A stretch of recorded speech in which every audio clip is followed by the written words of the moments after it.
Happy Monday po mga kabalisong. Ngayong Lunes, inaasahan pong mararanasan po ang maulap na panahon na may kalat-kalat na mga pag-ulan sa iba't ibang bahagi ng bansa dahil pa rin po yan sa epekto ng shear line at easterlies at northeast monsoon o hanging amihan.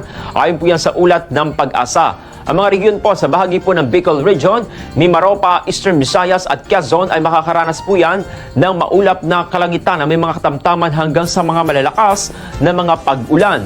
Nagbabala naman po ang Pag-asa na posibleng magdulot ang mga pag-ulan ng biglaang pagbaha at pagguho ng lupa sa mga nabanggit na lugar. Samantala, ang amihan naman po ay magdudulot ng mga maulap na papawirin na may mga mahihinang mga pag-ulan sa bahagi po ng Cagayan Valley, Cordillera, Aurora, bahagi po ng Bulacan, nalalabing bahagi po ng Cavite, Laguna, Batangas, Rizal, Quezon at Metro Manila. Samantala sa Mindanao naman po, particular na dito sa bahagi ng Caraga Region at Davao Region, ang easterlies naman po ang magiging sanhi ng mga pag-ulan.